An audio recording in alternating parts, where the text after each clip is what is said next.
Welcome to this afternoon's lecture. I am delighted to introduce Randa. I'm very pleased to be able to do so. The last two times we've met has been I have gone to the MEI, the Middle East Institute in Washington, so I'm delighted to have the opportunity of reciprocating.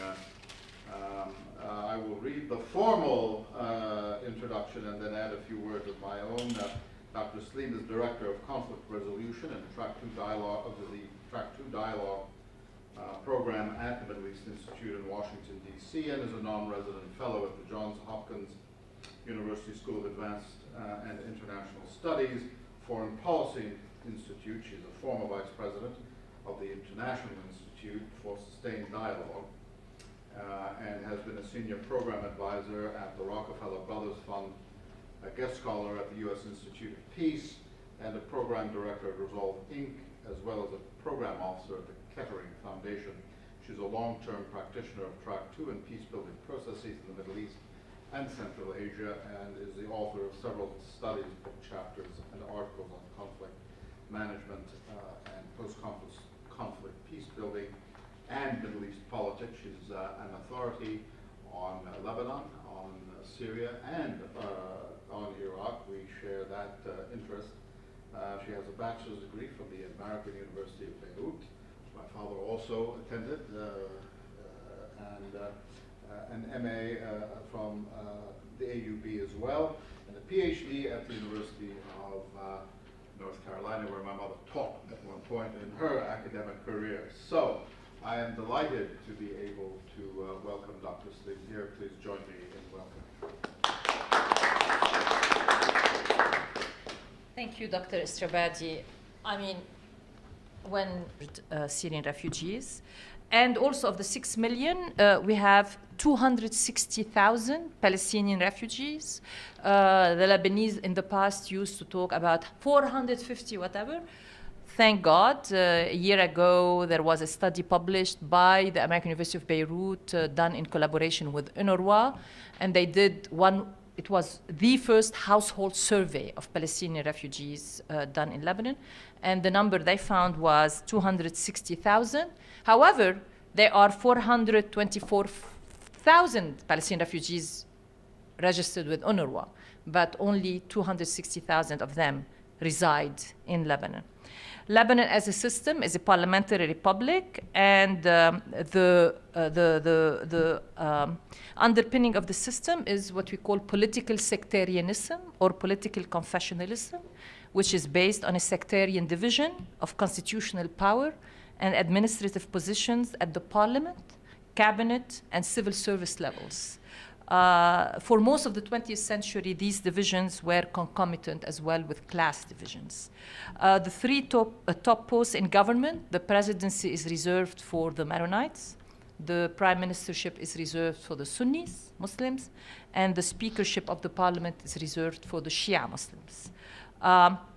Usually, confessional groups tend to concentrate in distinct geographical areas. So, for example, if you go to the south of Lebanon, if you go to the suburbs of Beirut, known as Dahi, 99% of the residents are Shia Muslim. If you go to the coastal cities, Tripoli, Sidon, Beirut, 90% of the population are Muslim Sunni. If you go to the Mount Lebanon, if you go to Kisrwan, if you go to some part of Beirut like Ashrafiyya, 90% are Christians, Greek Orthodox, and some Maronites. So, and then the Druze, they are in the Shuf Mountains. So you have this confessional segregation. However, you have a lot of mixed areas, like the area around the American University of Beirut has always been and remains to date a mixed confessional area. You know, you have Christian, Muslim, Shia, Sunni, whatever, Sunni in the midst. However, because of the war, the civil war from 1975 to 1991, this congressional segregation, in fact, increased. So because you had basically divisions along these lines, and that has remained since then. So let me talk about how do you do this. Just press the space bar on the keyboard. Voila. So there are 5 power-sharing arrangements in Lebanon, dating to 1861. The last one was not an arrangement as much as a tinkering of what existed, and I explained that. That's the May 2018 Accord, Doha Accord. So let me quickly go through each one of them. So the first one, the oldest one, is 1861.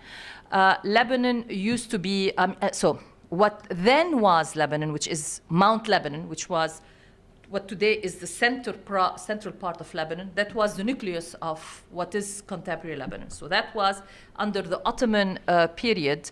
And it was mostly, the majority of the residents in that area were Mennonites and Druze, but the area at the time was ruled by Druze feudal landlords, and a lot of the peasantry was Maronite. And initially, the social order was very much based on tribal ties and not on religious divides. However, due to the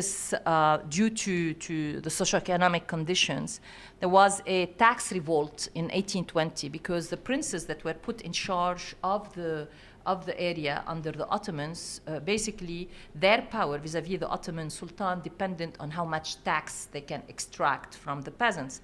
And so most of the peasantry was Maronite. With the help of the Maronite church, there was a tax revolt in 1820, and that was a little bit dealt with. Then in 1840, you had other tensions between, again, the Druze landlords and the Maronite peasantry, and then it came to a head in 1860.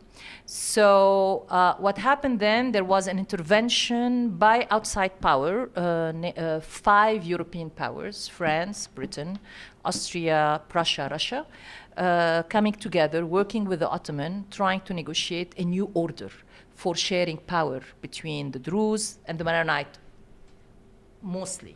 However, in Mount Lebanon, there were still also Greek Orthodox, there were Greek Catholic, there were Shia, there were Sunni, but the majority was of the people were Maronites, and the leadership was mostly in the hand of the Druze. So in 1861, there was this agreement called in France le Règlement Organique, or Organic Law of 1861, which basically came against the background of the sectarian tension between Druze and Maronite, which at the time led to 11,000 deaths among the Christians. So 11,000, that was pretty strong, pretty tense, and pretty tough. And on the basis of this règlement, or this understanding struck between this European, let's say, condominium and the Ottomans, an administrative council was established, 12-member, and each of the sects was going to have 2 representatives on this. So you had 6 major sects, so they had 2 of each. And it was headed by an Ottoman, non-Muslim, and non-Maronite. It was a Greek Catholic, who was reporting to the Sultan, but was heading this administrative council. And during this time, what you had the Maronites starting to challenge the leadership of the Druze of the region, and were pushing for the establishment of the Maronite Emirates, under the Ottoman rule. And so for a while, the 1861 Règlement Organique was in place, was able to manage the tension. However, the Maronites kept pushing for more representation under the argument that we are the majority. They were at the time 80% of the population of Mount Lebanon, and there is no, it's not fair to have, so representation should be according to proportionality. And in 1864, again, the 5 European guarantors, along with the Ottomans, decided to amend the membership of the Administrative Council, and basically gave the Maronites 4 seats on the council, the Druze 3 seats, the Greek Orthodox 2 seats, the Greek Catholic 1 seat, and 1 seat each to the Sunni Muslim and the Sunni and the Shia Muslim. Now, as we go through each of these power-sharing arrangements, we see each time there are certain precedents that get introduced into the political life of Lebanon, and these precedents are basically kept in check, kept in place as we move forward, and in fact enshrined even more by the successor power-sharing arrangements. So what are the precedents that the Règlement Organique introduced in 1861 and then 1864? One proportional communal representation as the norm, that this should be the norm in Mount Lebanon, which was, again, the nucleus of what eventually became the Greater Lebanon. The second precedent is the role of outside powers to broker changes to power-sharing arrangements and or to guarantee existing power-sharing arrangement. This is the role that the five European powers played. And the third precedent is the establishment of a strong relationship between France and the Maronites of Lebanon, which exists today. Since then, the Maronites have viewed France as being, in Lebanon we call it notre mère la France, our mother France. That's how Maronites look at France. Until today, France looks at the Maronites as being their proxies in the Levant, and they look at them, and they look at Lebanon as part of their geopolitical interests. Until today, even whenever there are issues that, for example, Washington D.C. is involved with, in Lebanon, France is always there, either in consultation or they try to give France the priority to play the role. So let's move to the second. So the second power-sharing arrangement did not happen until 1926. So with the end of the World War I, so the Ottomans ruled Lebanon until 1918. With the end of World War I, France and Britain, came together in Saint-Remo in 1920, struck an agreement on what's going to happen, how they're going to divide between them the Arab provinces of the empire. And France basically got France and Syria. France got Lebanon and Syria. So Lebanon was put under a French mandate. And given the historical relationship that was much older, that started in the 1800s between the French and the Maronites then found basically a listening ear to their demands. And what did the Maronites want to do? Going back to the 1800s when the Maronite Church was pushing for the establishment of a Maronite emirate. So now they have the protector of the order in the region, in the Levant, the French, their old friends. So what they were doing is pushing the French to establish what they called a Greater Lebanon as being the natural and as being, the legitimate homeland of the Maronites. And what they wanted, and now we know according to old documents from the Maronite Church, they insisted that Mount Lebanon as it is was not going to be enough to be able to survive economically. That for it to survive economically as a country, it needed to add coastal cities to it. So in addition to Mount Lebanon, which at the time, until then, was Lebanon, they added the coastal cities of Beirut, Tripoli, Tyre, and Sidon. And then they added also the Bekaa Valley with its 4 districts. And that became what is today Lebanon. Greater Lebanon, and then eventually in 1926 it became the Republic of Lebanon. But and because of that, at least until the Civil War in 1975, the Maronites have always felt Lebanon is theirs, and they are the ones who were behind the creation of modern-day Lebanon. And historically, correct, they are the ones. Without this very intimate relationship between the Maronites and the French at the time, and without the constant lobbying by the Maronite politicians, by the Maronite families, especially prominent families, Maronite Church, with the French, when Lebanon was under a French mandate, Lebanon that we know today might not have existed. And because, remember, this Lebanon was put together at the expense of Syria, because that was supposedly part of Greater Syria. And it's important to understand that because this tension between Lebanon and Syria that exists today goes back all the way to those days. So the second then power-sharing agreement was the constitution that the French put forward in 1926 for the Greater Lebanon, which eventually became known as the Republic of Lebanon.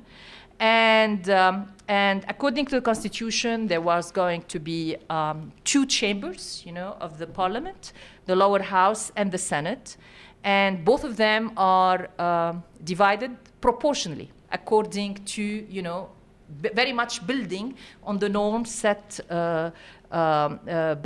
forth by the Règlement Organique. and that. But what they were trying to do is they understood that they need to temper the ambitions of the Maronites. So the Maronites were pushing for Greater Lebanon, and the French were a little bit, at the time, hesitant. Partly their argument to the Maronite is, in Mount Lebanon, you are the majority, you are 80%. In the Greater Lebanon, all Christians, Maronite plus Greek Orthodox, are barely 51 to 52%. So you have to take that into consideration, and that will impact what kind of power, division we can push for and we can tolerate. So let's look at the 1932 census number. Sorry, okay, here it is. It's the only census we had since, and this is the number. So at the time, the population was about 875,000 of Greater Lebanon, and this was the division. So we had the Christians made, as the French said, 51.2% of that Greater Lebanon, Muslims 48.8%. And again, I'm listing only the three major communities under each of the religious group. So the Maronites, 32.4%, the Greek Orthodox, 9.8%, the Greek Catholic, 5.9%. On the Muslim side, the Sunni, 22.4%, the Shia, 19.6%, and the Druze, 6.5%. And so what happened is that, so as I said, so it vested legislative power, including the election of the president in these two houses. The president was to be, the term of the presidency was 3 years with a possibility of renewal, and the president was to be elected by both houses. The parliament had the power to vote confidence in the government and to approve the yearly budget. However, Article 95 of the 1926 Constitution guaranteed sectarian representation, so making the objective of an integrated Lebanese nation state hard to realize.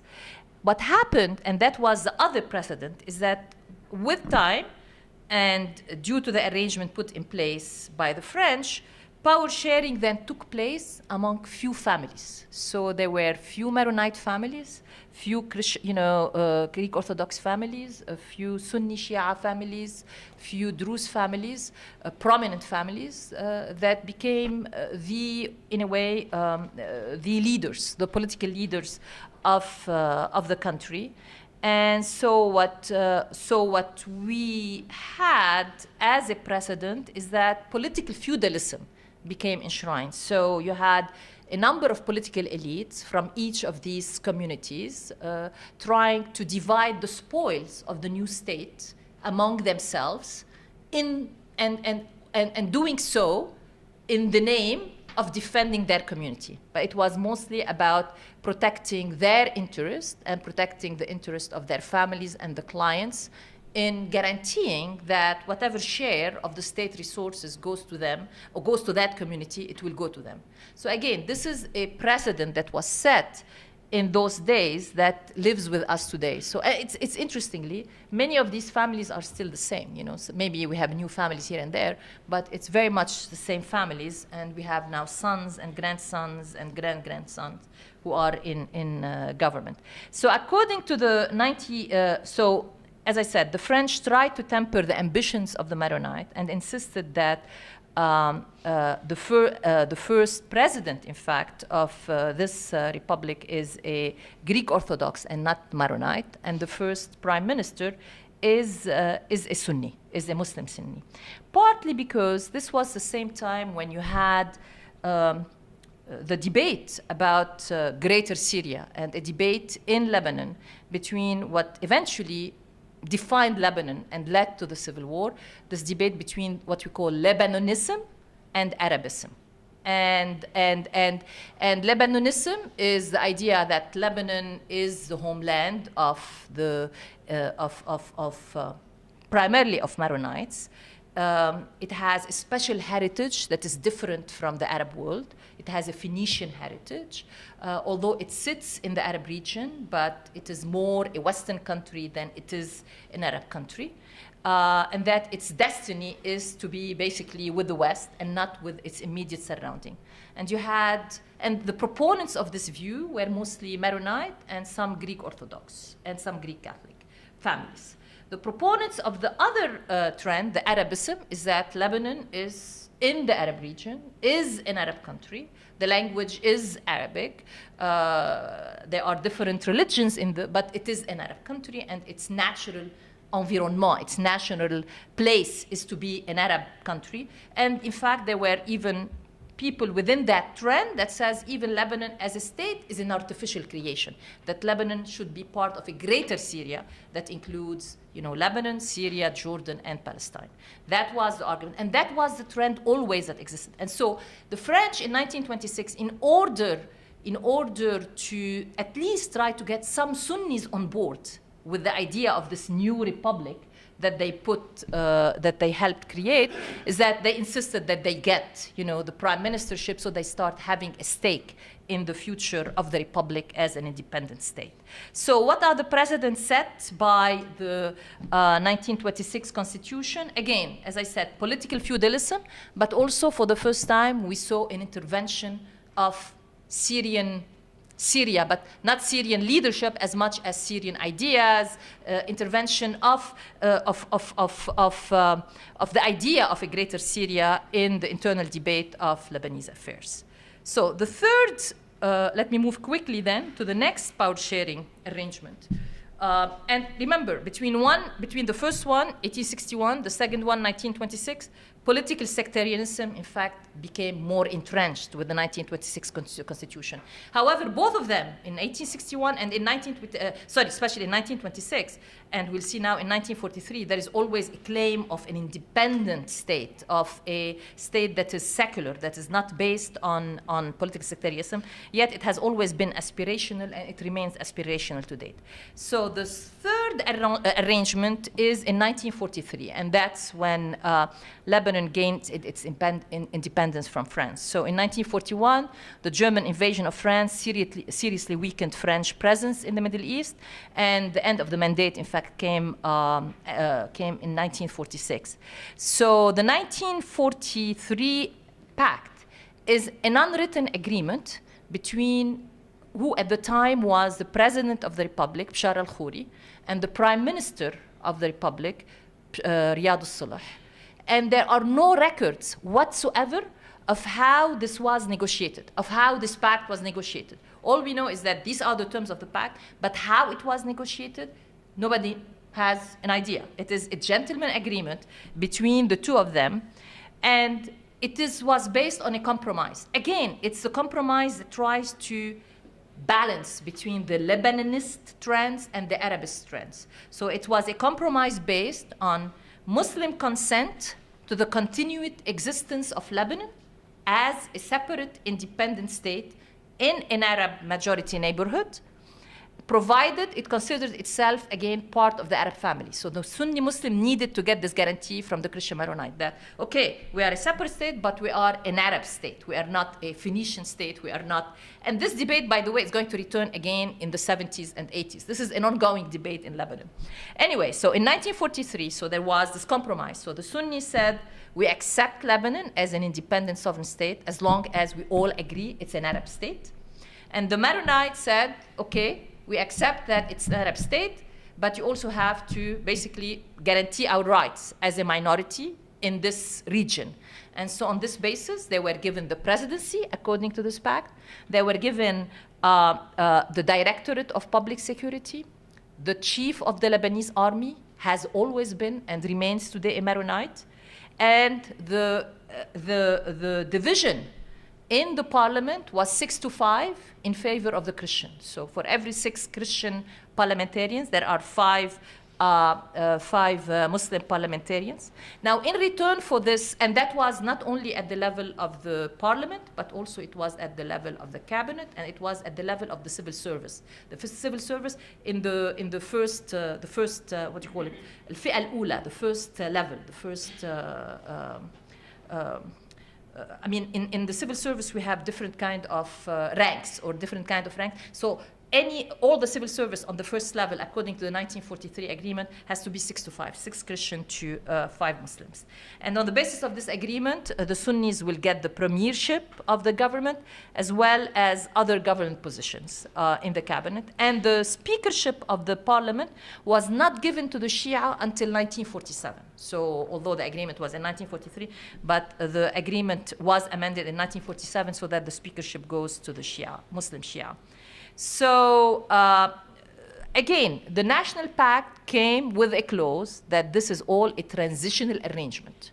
The sectarian segmentation of everything in government is a transitional arrangement, and that eventually we should move toward a non-confessional state. That's a clause in the, and yet it remains there. It has never been fulfilled until today. So I like this quote that, so what are the precedents that the National Pact of 1943 set in terms of power sharing in Lebanon? Again, building on what existed before it, enshrining even further proportional communal representation. And the second precedent is that we now have, according to this, also guarantees that the confessional groups have rights to conduct religious, educational, and cultural affairs with no state intervention. So now most of the civil matters that affect the citizens are conducted by each confessional groups. You as a Shia, if you were to divorce, you have to go to a Shia religious court. You as a Sunni, if you were to divorce, you have to go to a Sunni religious court. You as a Maronite, if you were to divorce, you have to. And all divorce matters, all civil law matters are all governed by the particular confessional group. The same goes for, of course, religious endowments as well as educational institutions that are established by the different religious institutions. But also the most important, in my opinion, precedent that the National Pact enshrine is the foreign policy neutrality of Lebanon. And that was, it was put, as part of the agreement, and in fact, it was upheld for a while. And then we will talk about what happens in the region that eventually upended this particular part of the National Pact. But again, the foreign policy neutrality is that, we are a sovereign state, but yet we are an Arab state, and the Maronites in return will give up alignment with the West. And here let me quote Riyad al-Sulh, who, again, he's one of the fathers of the National Pact of 1943. He said the National Pact primary aim was, quote, to Lebanonize Lebanese Muslims so that they believe in Lebanon, and to Arabize Lebanese Christians, end of quote, so that they become, they join the bandwagon that Lebanon is an Arab country and not necessarily a country that does not belong to the Arab neighborhood. So the 1943 was in place for a long time. And then you had a number of regional developments. You had a number of domestic developments which eventually started to create the conditions on the ground that eventually led to the civil war. It eventually led to a new power sharing arrangement as part of the agreement to end the civil war. So what we had is again, this competition between the Lebanist and the Arabist in 1958 that led to a short civil war that was ended with a small American intervention, the first American intervention in the Middle East at the time. Then you had also uneven economic development in Lebanon, which created the groundswell for, especially among Shia, Lebanese Shia, for rejecting the status quo. For example, let me give you a statistic. In the 1960s, 4% of the Lebanese population controlled 50% of the GDP of Lebanon. And these 4% consisted of 24 Christian families and 6 Sunni families. They controlled 50% of the GDP.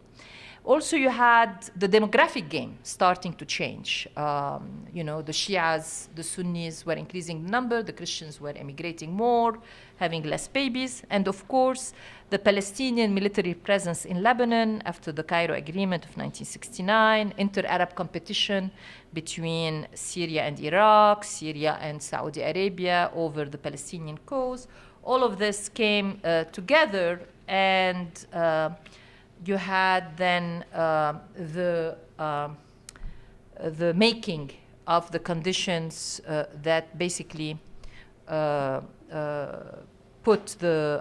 created a condition that facilitated the civil war. And early in the civil war, I have to say, although the agreement to end the war was not reached until 1989, the war started in 1975.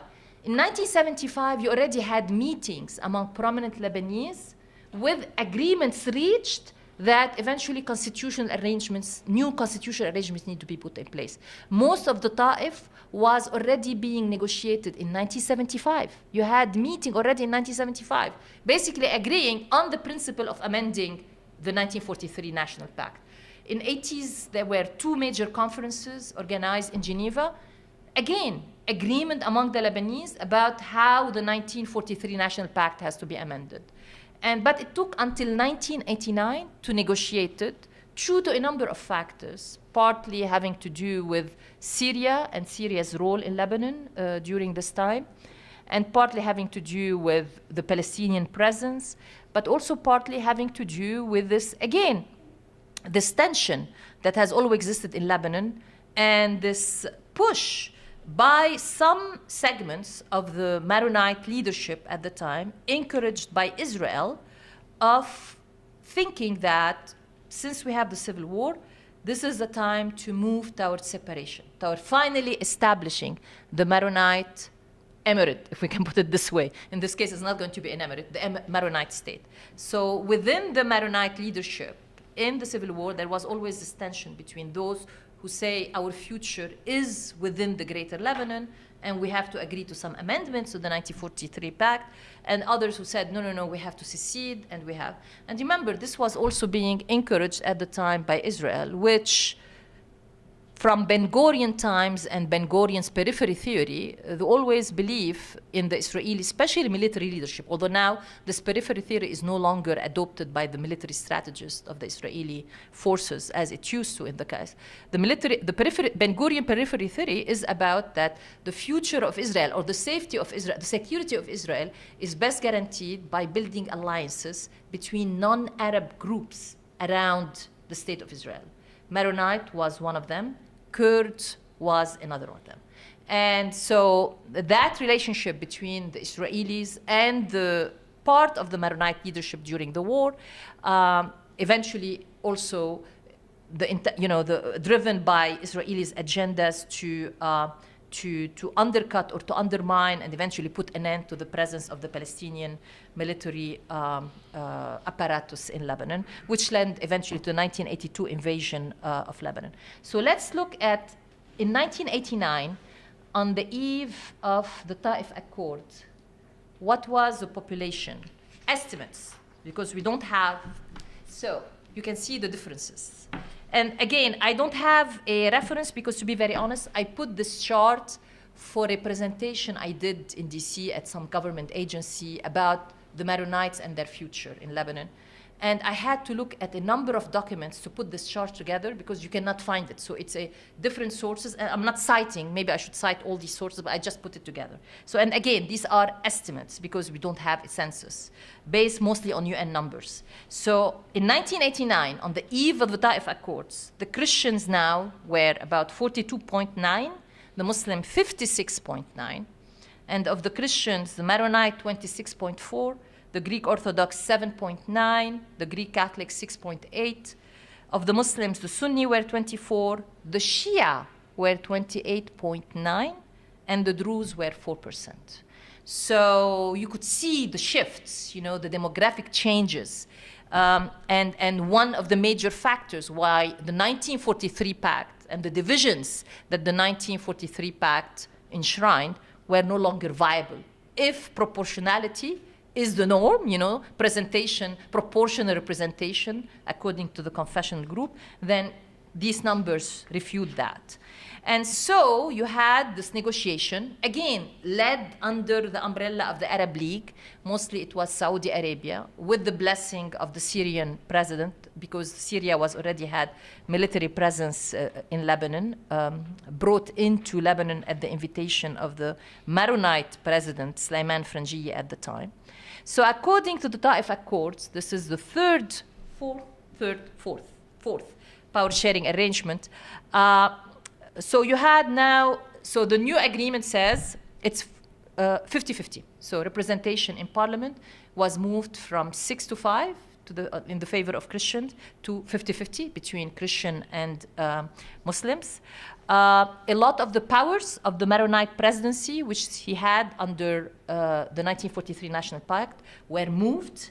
So most of the executive powers were moved to the Council of Ministers as a whole. Remember, the Council of Ministers will include now all the sects, the major sects represented there. So all the executive powers were moved to the Council of Ministers. Some people argue that's why we have had the paralysis in government since then, but that's one side of looking at it. And then also the same kind of distribution between Muslims and Christians were introduced at every level. So parliament, cabinet, and in the civil service. But most importantly, also, it called the agreement, most of it was not implemented eventually. It called for establishment of a sectarian-based Senate on the assumption that eventually the parliament is going to be deconfessionalized. That's the hope at the time. It introduced administrative decentralization. It has yet to be implemented. And called for the creation of a national committee to discuss the abolition of political sectarianism. This was the first serious attempt at really trying to do something about political sectarianism. And it was never fulfilled due to a number of factors. Some of it is internally among the political classes, but also some of it due to the Syrian role and protectorate that they had over Lebanon between 1990 until 2005. So what Ta'if did, it ended the Maronite preeminence in Lebanon. That's what Ta'if did. And it very much responded to a demographic reality by doing so. And that preeminence, which the Maronite had in the past, was replaced by the rising and competing preeminence of the two principal Muslim sects, the Shia and the Sunni. And remember, this happened well before the Arab Spring, well before the sectarian dimension or the sectarianization of sectarian polarization of the Middle East.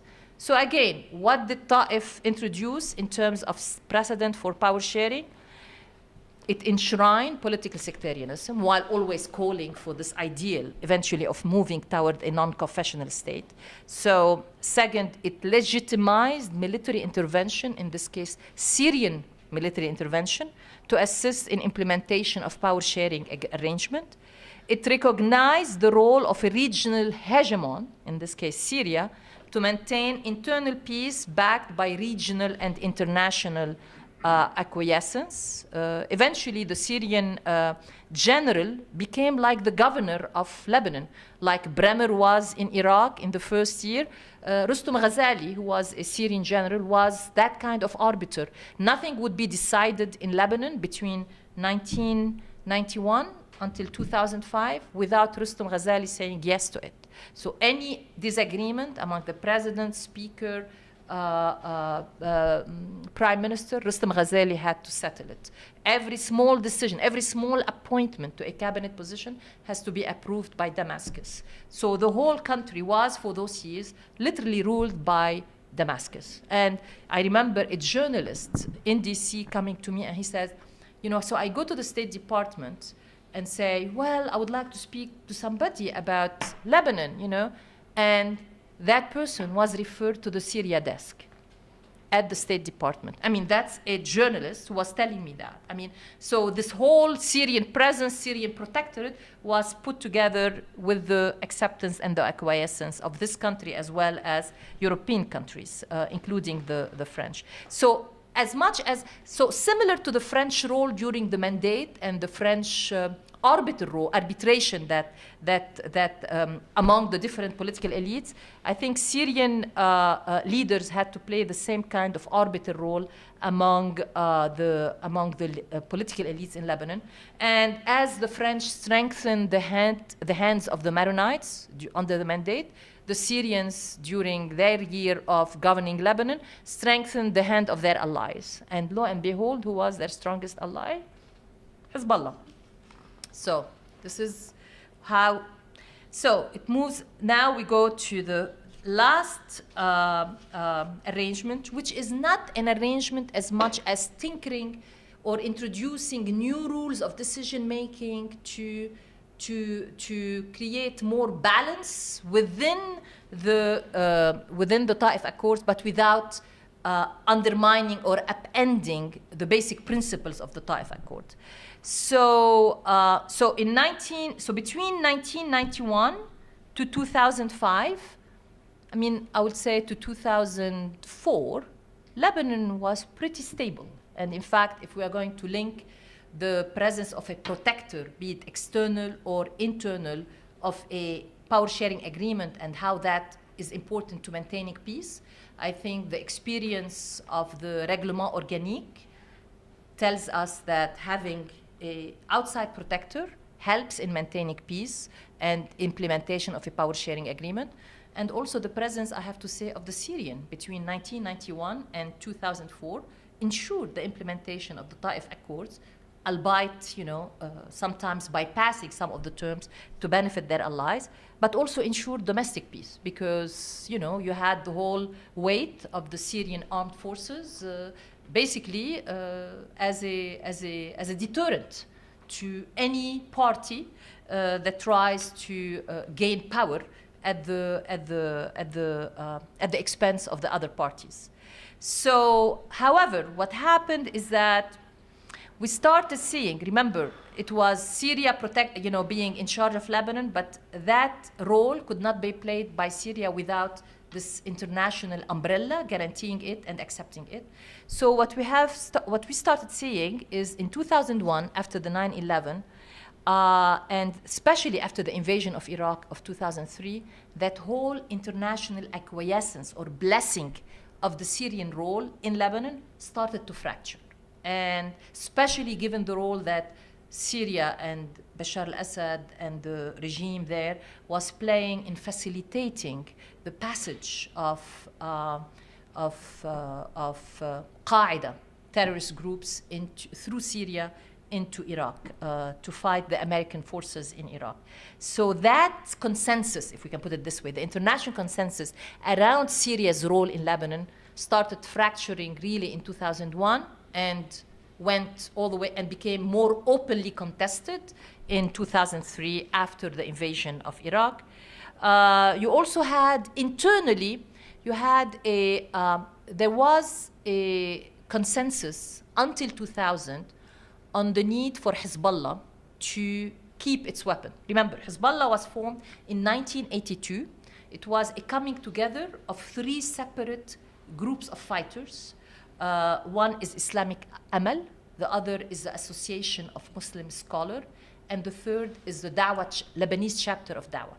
All these three together were brought together under the leadership and with the financial sponsorship of the Iranian Revolutionary Guards, and with the blessing of Hafez al-Assad, who was the president of Syria at the time, who allowed the IRGC to come through Syria to the Beqa Valley and establish training camp for what eventually became Hezbollah. So although everybody thinks Hezbollah came to the fore publicly in 1985, but really the training started in 1982, soon after the Israeli invasion of Lebanon, and so what you had, and the build-up of Hezbollah's arsenal, was speeded up, and then you had the Hezbollah resistance of the southern occupation zone, if we can put it this way, that the Israeli occupied after the bulk of their forces left Lebanon after the invasion, left this zone with their proxies, the South Lebanon Army. And although the Tariff Accords of 1989 called for the disarmament of all the militias. All the militias were disarmed except two. One is Hezbollah, and that was under pressure of the Syrian because they needed Hezbollah to play the kind of card that they have vis-a-vis the Israeli in negotiation with the Israeli, ramp up any kind of violence on the Lebanese-Israeli front whenever they need to send a message to the Americans and the Israelis. So Hezbollah became an important Syrian proxy, and it was important for Syria to keep that card there alive. And by the way, as long as Syria was in power in Lebanon or ruling Lebanon, they never allowed Hezbollah to enter the cabinet. For them, it was too much power. So they had a role for Hezbollah. Hezbollah played that role, but Hezbollah could not enter the cabinet, although Hezbollah wanted to enter the cabinet. Hezbollah could contest the election as early as 1992. They had already parliamentarians in the parliaments, but Hezbollah was prevented by the Syrian leadership in Damascus to enter the cabinet. And only after the Syrians left Lebanon in 2005, it was the first time that Hezbollah entered the Lebanese cabinet. And I can speak for days about that relationship, which is fascinating, the Hezbollah-Syria relationship, which remains fascinating to date. Anyway, so you had that consensus. So in 2000, so between 1985 to 2000, you had the resistance in South Lebanon, Hezbollah losing hundreds and thousands of its followers in suicide bombings and suicide attacks against Israeli forces in the occupied zone of southern Lebanon. And then in 2000, there was this unilateral Israeli withdrawal from South Lebanon, May 2000, followed by Hafez al-Assad death in June 2000. That created an environment inside Lebanon which really put into question the whole military arsenal of Hezbollah. So the debate started about why does Hezbollah have weapons? This is when the debate started in 2000. So that plus the international consensus about Syria presence fraying. Then you had in 2004 Syria overplaying its hand in Lebanon and pushing the parliamentarians to extend the term of the president at the time, Lebanese President Emil Lahoud. He was a Syrian friend, a Syrian proxy, and that pushed the Americans and the French to work together to push for a United Nations Security Council 1559, calling on the Syrians, calling on all foreign forces in Lebanon to leave the country and not to interfere in Lebanon domestic affairs. So that was interpreted at the time by the leader of Damascus as something that is against him and as something that was engineered by the prime minister at the time, Rafiq Hariri. And shortly after the adoption of this Security Council resolution, Rafiq Hariri was assassinated in February 2005. We can draw relationship about the assassination and about what preceded the assassination. And I think what assassination of Hariri did, in addition to the political tsunami in the country, I think it basically, and I'm quoting a colleague of mine, Joe Bahouth, who recently wrote about the Tariff Accord, and I'm quoting here, he said, that assassination basically brought the clinical death of the Tariff Accords. And he's correct.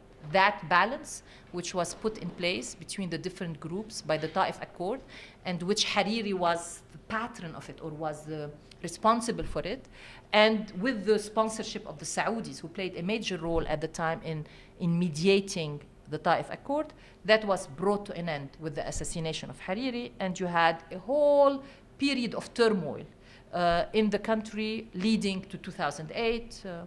And of course, the 2006 decision by Hezbollah to cross the blue line and kidnap Israeli soldiers, and then the Israeli response, which brought major destruction in Lebanon and harm to across the country. And so what you have during this period, that the split which used to be in the civil war years between Christians and Muslims over the division of power between Christians and Muslims, it moved to a division between Sunni and Shia. The Sunnis felt, because what happened after the death of Saad Hariri, and then you had the Cedar Revolution, which pushed the Syrian forces out, Hezbollah took a clear stand in support of Syria. And whereas, the Sunni community, backed by the Druze leadership of Jumblat and by many in the Christian community, accused Syria and the Syrian authorities of being behind the assassination of Hariri. So that split, which exists today between the Sunni and Shia, started really in March 2000. I mean, that deep split, which became also very personalized at the communal level. So you had a lot of turbulence after 2005, leading to 2008. We had political paralysis. We had a speaker of the parliament who basically shut the parliament for 2 years. They could not convene. You had a cabinet that was not basically meeting because a third of its members, mostly Hezbollah and Amal members, withdrew from the cabinet. And according to Tariff, major decision cannot be made in the cabinet unless 2/3 of the cabinet, has voted on that. And that eventually that tension came to a tipping point in May 2008 when the cabinet, half of the cabinet, or 2/3 of the cabinet, decided to basically make two decisions. One is to investigate an independent cellular communication network that Hezbollah controls and operates, and to basically bring it under the control of the state. And two, to force the resignation of a senior security official who was put in charge of the airport security, who, in the eyes of 2/3 of the cabinet, is too much aligned with Hezbollah. And so they needed to bring somebody there in that position, especially when it comes to airport security, that is neutral or at least trusted. And I think also that push was very much encouraged by the Americans. Remember, this was the Bush years. This was the era of confronting Iran as part of the evil axis, and Lebanon, and we are seeing this again now. So Lebanon was seen as a theater, a proxy theater for confronting Iran, but also for bringing Hezbollah under control. And so, so as a result of these two decisions, the Secretary General of Hezbollah appeared on TV and basically said, either you rescind or we invade, basically. And so what they did is, when the cabinet decided not to rescind those two decisions, Hezbollah's forces went in streets of Beirut, which is traditionally a Sunni Muslim city, and took over the city. And not only that, but also went into the Shuf Mountains and also battled the forces of Walid Jumblat. And then the country was literally on the brink of another civil war. This was a Sunni Shia war. And that prompted the intervention of the Arab League, Qatar, Iran, Saudi Arabia. Everybody came together and said, no, this has to be solved. And they brought all these members of all these people, all these representative leaders of the different parties, including Hezbollah, to Doha, Qatar. And that's where they reached the final, where is that?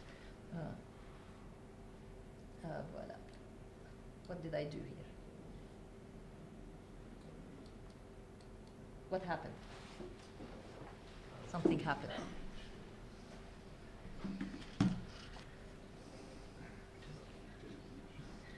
So here. Yes. Yeah, this one. So the Doha Accord was basically about the May 2008 Accord. It's before that. Yeah, here, before that.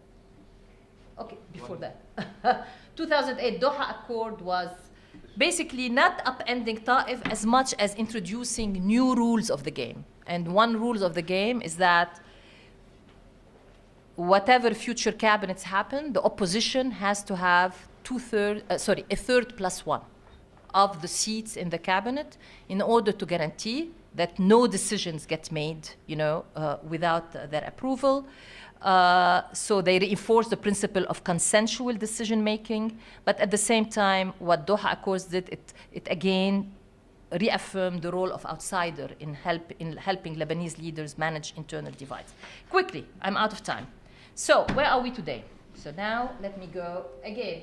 Okay, voilà, comme ça, et comme ça. Okay, I put this together yesterday. So yesterday, as I was preparing for this, I said, oh my God, I need the slide on the 218 numbers, latest estimate of the voters. And my husband keeps saying to me, why are you on Twitter? I said, oh my God, Twitter is so good. So I put this, this demand or this request. Hey guys, I'm trying to find the voter rolls numbers segmented by confessional group. Can anybody help? So within like seconds, I already had 3 leads.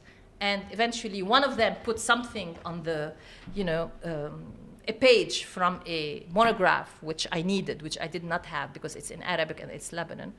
And then somebody gave me a lead, and today, in fact, I get even all the voter rolls numbers from another association. So this is all within a minute of putting a request out on Twitter. It's just amazing. Anyway, so I put this together based on the numbers I got yesterday, and I have yet to look at the totality of the numbers that I received today by email.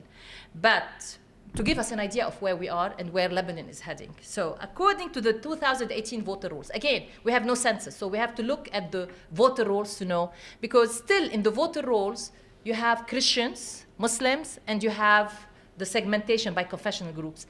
But they are not official numbers. So when UNDP puts out numbers on the election, they don't put them by confessional group because they are prohibited from doing that. I always joke, this is the deep state secret of the Lebanese state. But they appear there. So when you take the lists from the election commission, the confessional group are listed. So what you have here, you have the numbers. Let me explain the numbers. So the top 2 are the percentage. I divided them by Christian and Muslim in general. The percentage of registered voters, okay? Registered voters are not necessarily people who vote, okay? These are the registered voters. They are people like me, also it includes people like me who never voted, but who are still, I still exist on my family registry. I am above 21, so I'm a voter. So that number is not accurate in terms of who lives in Lebanon.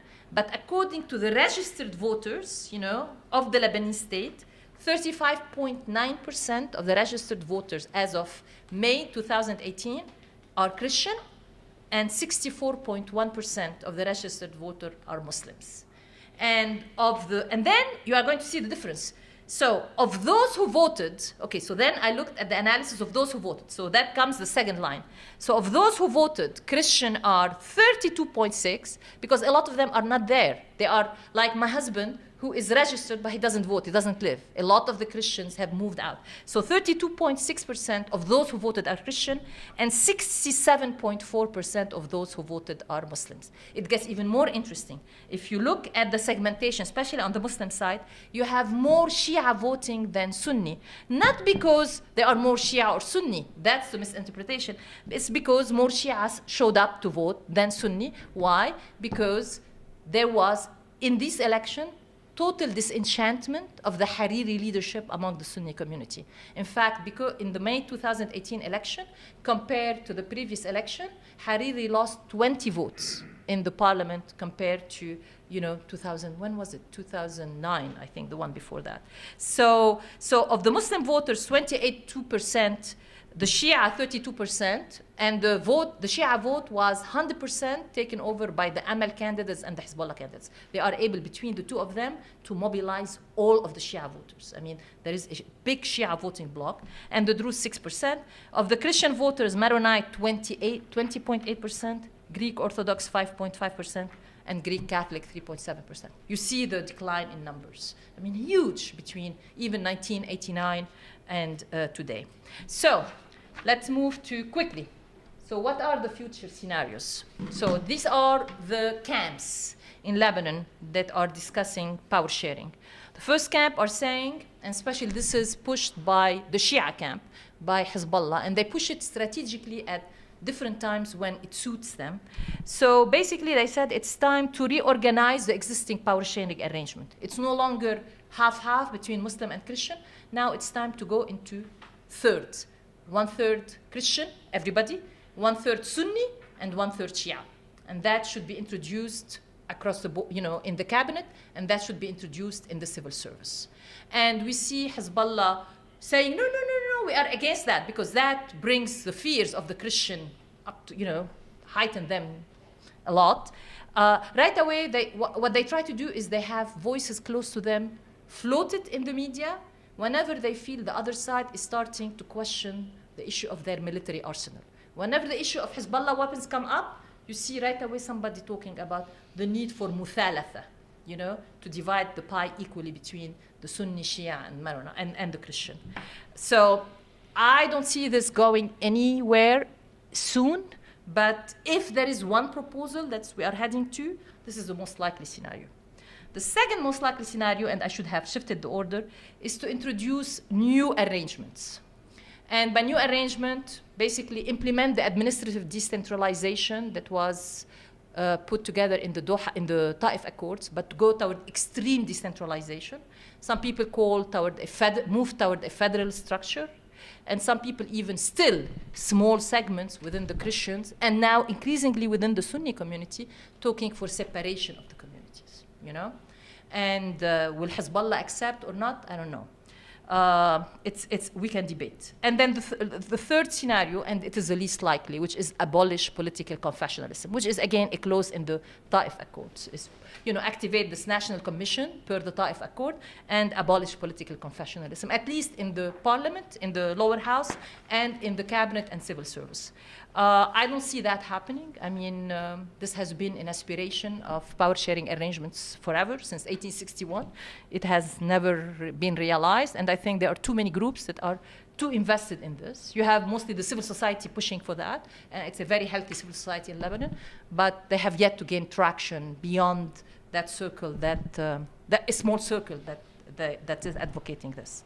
I'm going to end here. I am 5 minutes beyond my time. I was told initially when you told me, Carl, well, you have